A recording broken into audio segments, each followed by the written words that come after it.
नाज़रीन मियाँ आसिफ साहब ਨੂੰ ਭੁੱਖ ਲੱਗੀ ਹੈ। ਡਾਕਟਰਾਂ ਨੇ ਮਨਾ ਕੀਤਾ ਮਿੱਠਾ ਖਾਣ ਤੋਂ, लेकिन मियाँ आसिफ साहब ਨੂੰ आंदे ही भुख लगी है। मियाँ आसिफ साहब थां लभ रहे हैं, 2 पूड़ियाँ ने।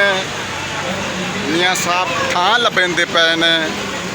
रब करे इन्हों थां लभ जाए, फिलहाल थां नहीं लभदी पई इन्हों, की करूँ वो। हेलो अच्छा ने सुट्टू ने मैं इंडिया तो इन पंजाब दे विच रूपनगर जिला है, उत्थों आए, पहली बारी आए है। तो मेरे मन में इन्नी शांति आई। इत्थे लोग बहुत वधिया ने, जिवें असीं आम तौर पर गल्लां बातां सुनते सी, वो सारियां गलत ने। लोग कहते सी बंदे मैं कहता बहुत वधिया, साडे मुल्क नालों भी वधिया वधिया, बड़ी खुशी की गल है।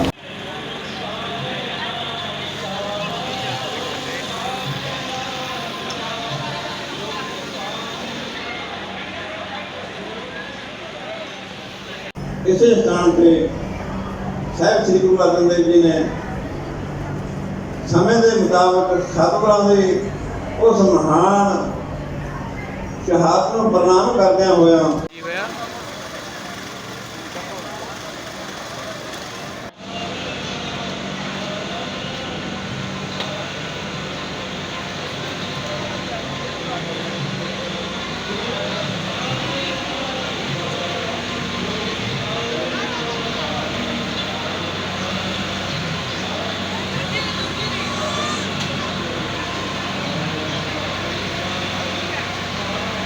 मेरा नाम है जी परमजीत सिंह, जिला सरसा हरियाणा, पिंड जगमवाल वाली है जी। बहुत वधिया ऐ लगता जिमें कोई आपदा किते भी महाराज सानू मिल गए है, तो बहुत मन खुश होंदा हैगा। मन जी बस ऐ आंदे भी कदों महाराज का कोई प्रोग्राम आवे तो कदों असीं उत्थे दर्शन मेले करके आइए, भरावां नूं मिल के आइए। बहुत वधिया इत्थों दी सरकार दा और विखना प्रशासन का बहुत वधिया प्रबंध है जी।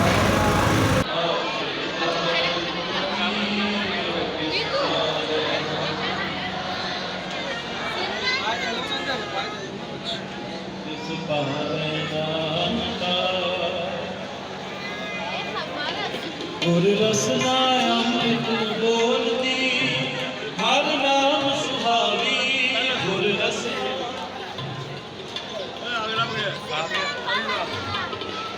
जिन सुन सिखा तुल मन्या, बिना बुख सब वाली जी, जिला सरसा हरियाणा जी, पिंड जगमाल वाली। जीत ना है जी मेरा, पहली बार ही आया जी मैं तो। वधिया लग्या सानू, बहुत वधिया लग्या सानू। भी लगा भी पिंड ही फिरदे जिवें आपदे, ऐसा ही लगता सानू। तो ऐ लगता नहीं भी इत्थे भी पाकिस्तान आए हुए हाँ, सानू नहीं लग रहा। सानू तो लगदा पंजाब च ही फिरदे आपदे इत्थे।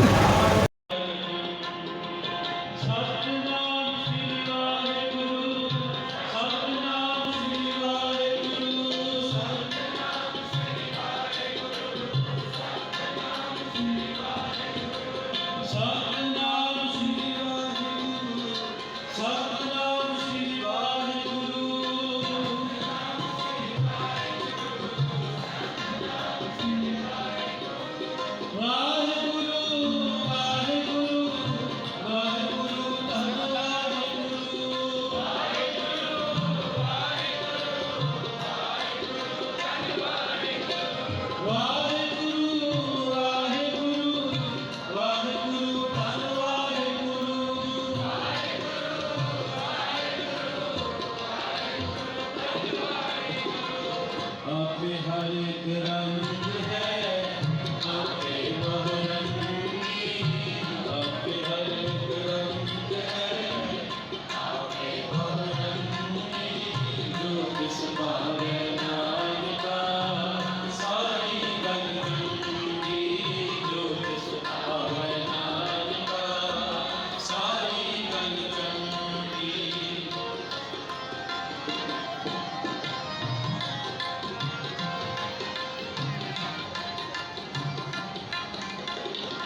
जो निस्तारे नाम का, जो निस्तारे नाम का,